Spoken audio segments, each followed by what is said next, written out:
Welcome on board to our trip to Bali.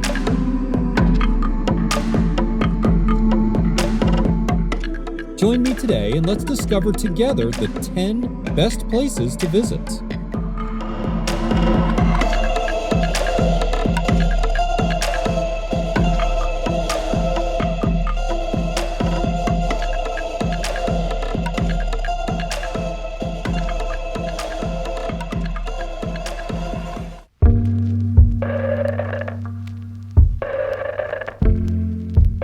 Hidden Canyon, Beji, Guwang. The Hidden Canyon, Bali Gianyar, is one of the lesser-known destinations on the island. It is a true gem of nature. A total of 3 canyons are part of this beautiful area. Together with a guide, you can explore all 3 canyons on a trekking tour in about 2 to 3 hours. The price per person is 140,000 rupiah, which covers the entrance and the guide. Group and family discounts are available. I recommend that you do the trekking tour with swimwear and flip-flops or water shoes. During the trek, you will run through the water repeatedly, so bathing suits are the best. The guide will carry your valuable objects in a waterproof bag. This way, you can access your phone during the trek to take some pictures. You will only need the flip-flops for some part of the way. Since the floor can be partially hot, wearing flip-flops in some places is more comfortable than walking barefoot. Like most activities in Bali, you'll first have to walk down some stairs to reach the water. You will walk through riverbeds, climb over rocks, and swim in the refreshing waters of the Hidden Canyon. To reach the first canyon, you need about 30 minutes and a bit of climbing. At the second canyon, you will arrive after about 1 hour, and the third canyon takes about 2 hours. The trekking tour is full of adventure and challenges. After you reach the third canyon, the actual trekking path ends. A few steps lead up to a small snack stand where you can refresh yourself with cold drinks and snacks. Afterward, you will walk about 15 to 20 minutes through a beautiful green landscape back to the parking lot. In good weather, you will run here through the blazing sun. Therefore, if you have sensitive skin, you should better spray yourself with a waterproof sunscreen before the trekking tour. The Hidden Canyon Bali Gianyar is one of my favorite activities I did in Bali. Note, call them before you go there because sometimes it's closed if there is too much water in the river. Diving in Bali.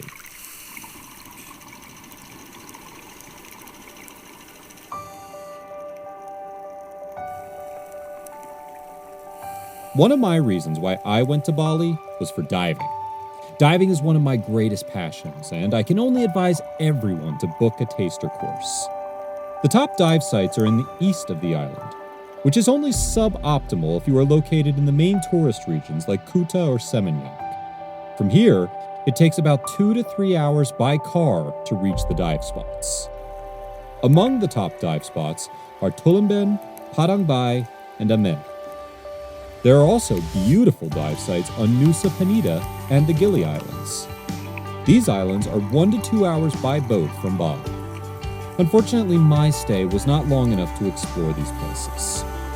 Have a look at this wonderful underwater world.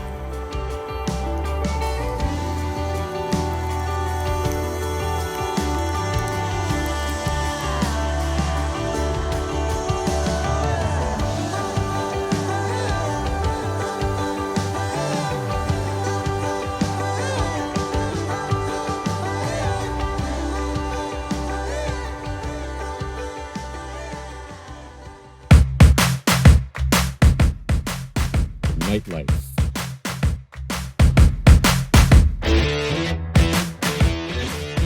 Sunset Seminyak.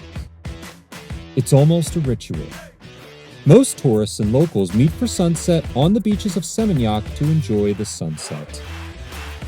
There are many bars and restaurants on the beach which are very suitable for it. Some have live music in a very relaxed mood. Others with rather loud music and DJs. There is something for every taste. There are some private clubs, restaurants, and bars as well where you can enjoy the sunset.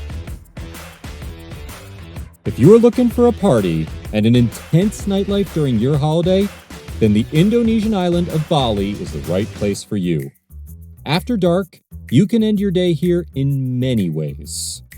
The nightlife takes place in Bali, especially between the tourist resorts Kuta and Seminyak.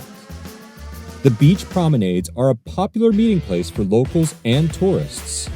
In the evening, the crowd increases, the restaurants spoil you with their culinary specialties, and the attractive bars offer exotic drinks. Happy hour offers are available in almost every bar. In the tourist centers of Bali, the trendy clubs celebrate and dance till the early hours of the morning. The selection of traditional and trendy bars is enormous. Night owls can dance until late in the morning and celebrate with locals and tourists from all over the world. The percentage of natives in Kuta is much higher than in Seminyak. Personally, the nightlife in Kuta was way too loud and too wild. In Seminyak, the nightlife is pretty relaxed. After dark, the cozy beach bars fill up, providing an ideal setting for an unforgettable evening. Exotic drinks can be enjoyed in the comfortable beach chairs under the open sky. Watching the beautiful sunsets on the beach is a must. Then, there is party fun in stylish clubs and chic lounges.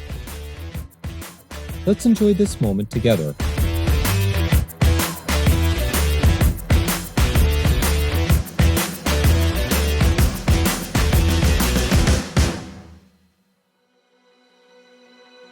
Rafting Ayung River. The company we booked with took us off from the hotel and brought us to the shop of the tour operator, where we got our equipment and the guide drove us together with other people close to the river.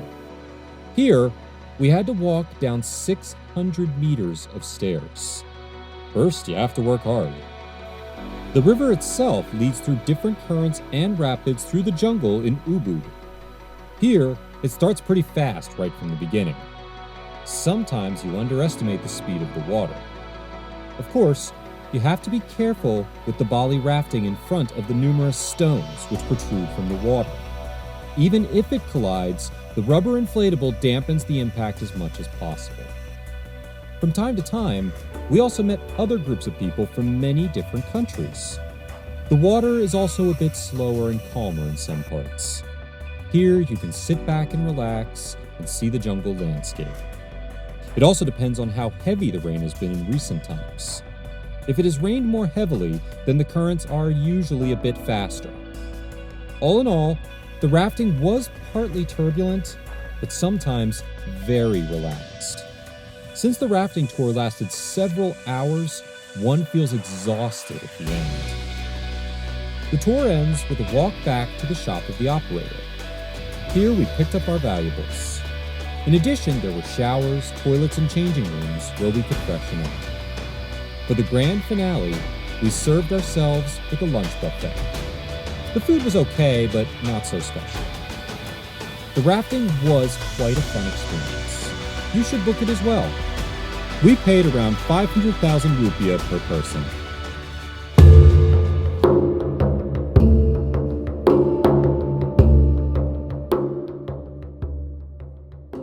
Sacred Monkey Forest Sanctuary. Sacred Monkey Forest Sanctuary is our next place on the list. It is a Hindu temple complex of great importance to the church. Accordingly, you will find a lot of tourists here, in addition to the locals who practice their faith.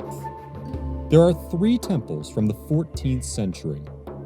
Tourists are not allowed to enter the temples in the Monkey Forest Sanctuary, as they are reserved for the locals only, who are often seen in traditional robes. Besides the many great trees and sculptures, there are monkeys as well. 600 to 700. The monkeys feed mainly on sweet potatoes, but they are fond of other things as well, such as bananas, papaya leaves, or fruits, etc. In order to keep the monkeys healthy, one should not feed the monkeys, because this can get dangerous sometimes. The monkey forest of Ubud welcomes around 10,000 tourists a month. That's why the monkeys here are quite tamed, but have become more skilled in stealing stuff from the visitors. The monkeys will try to capture everything at once, and if you do not give it voluntarily, the monkeys can become quite aggressive and extremely biting. You can always hear horror stories of careless tourists who had to be sewn after a bite. In addition, they can transmit hepatitis. Since so many tourists are attracted to the monkey forest, you should get up early. This is the only way to enjoy the great atmosphere and not have to rush past the visitors.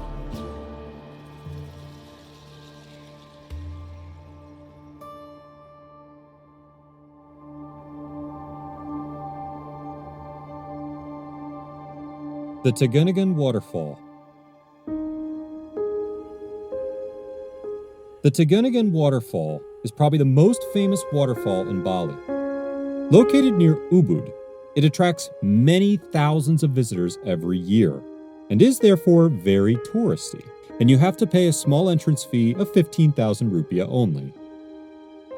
Since the cashier's cottage already opens at 6:30 in the morning, early risers have very good chances of being alone at the waterfall.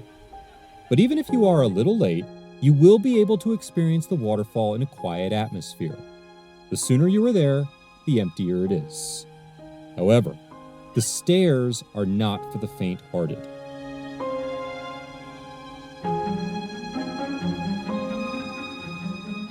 If you do not want to eat or go swimming at the waterfall, you should plan your visit for about 1 hour.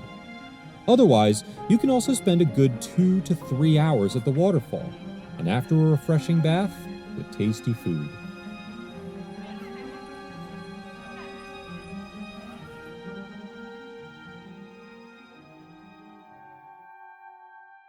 Trip to Nusa Penida. To travel from Bali to Nusa Penida, most people use the port of s.a.r.l. If your accommodation is located in Kuta, this is the fastest way to get to Nusa Penida. Nusa Penida is a small island next to Bali which has some incredible nature. The sea is crystal clear, and you can take some super fancy pictures for your Instagram account. We booked our trip directly from privatebalitransport.com, a small but finer tour guide named Bim. We paid about 500,000 rupiah, which covers everything from hotel pickup to speedboat and a car with a driver. Check the description below to book with our guide, Bim. The speedboat ride was quite comfortable. You sit in rows of upholstered seats and can have your luggage carried to the top deck. On the sides, small sliding windows open which provide fresh air while driving. Bim, our guide, showed us first the Broken Beach. I was so impressed. Broken Beach is a scenic coastal formation on the southwestern edge of Nusa Penida Island. The spot is marked by a hilly, arch-like rock formation, which is the distinguishable landmark of the area. Afterwards, we drove on the non-existing streets to Angel Beach. Look at this. The naturally formed rock lagoon offers a scenic seascape. You can descend into its crystal clear rock pools for a swim or a soak, but only during low tide. The third stop was Crystal Bay. At Crystal Bay, you will see schools of antheas and batfish, which comes around periodically. A bat cave is located nearby. Enjoy this view.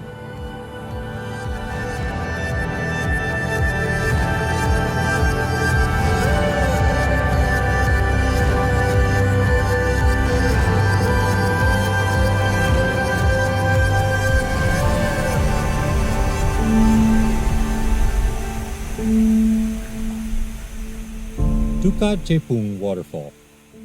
The Tukad Cepung Waterfall is one of the barely known waterfalls in Bali. I don't know the reason behind it, but I can surely say that the waterfall is fantastically beautiful. It is a bit off the beaten path, and this could be the reason why it's rarely visited. But that is perhaps a plus, because who likes a completely overcrowded waterfall with human dimensions obscuring the view? The Tukad Cepung Waterfall offers you the exact opposite. A lot of peace and loneliness, great nature and a fascinating canyon. Like all waterfalls in Bali, the Tukad Cepung waterfall costs only a small entrance fee. The price was 10,000 rupiah when I was there. The way to the waterfall is really nice. To reach the Tukad Cepung waterfall, you walk through the green jungle landscape and past some stairs. You also cross a small riverbed and a canyon until you finally reach the end of the canyon on the Tukad Cepung waterfall. You can easily find the waterfall without a guide, so no guides are offered at the entrance. Just follow the path and the signs to the waterfall. From the parking lot, you first walk about 15 minutes down to the waterfall. The Tukad Cepung waterfall is about 15 meters high and runs down the steep wall of the canyon. The waterfall is surrounded by cliffs all around and can only be reached through the narrow mouth of the canyon. In front of the waterfall is a small waterfall lake, which then continues into the river.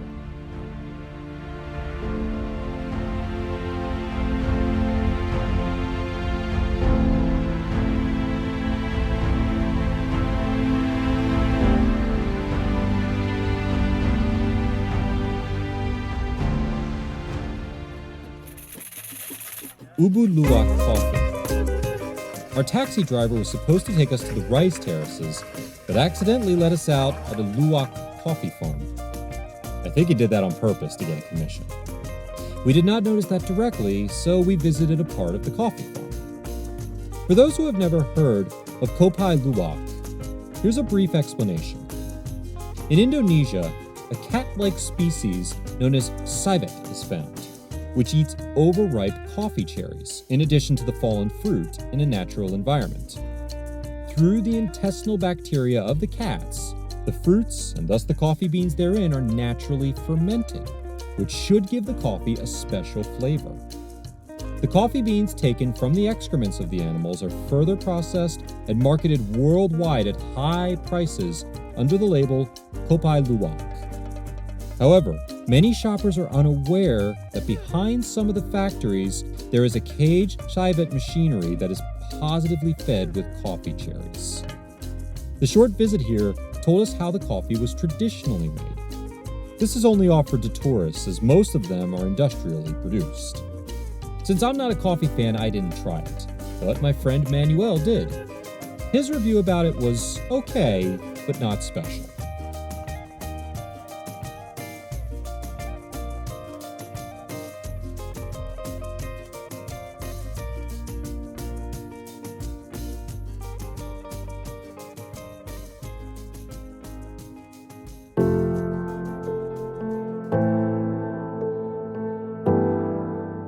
Ubud Rice Terraces.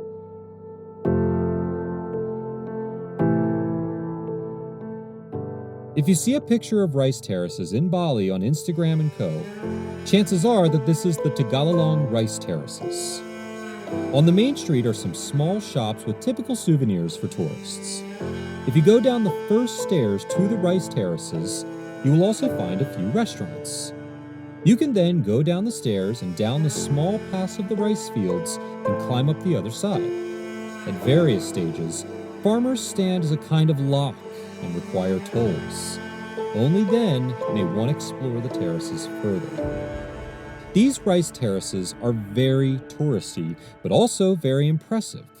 However, there are other rice terraces on the east side of the island which are 100% natural, and which I would strongly recommend if you have some time to travel to the east of the island.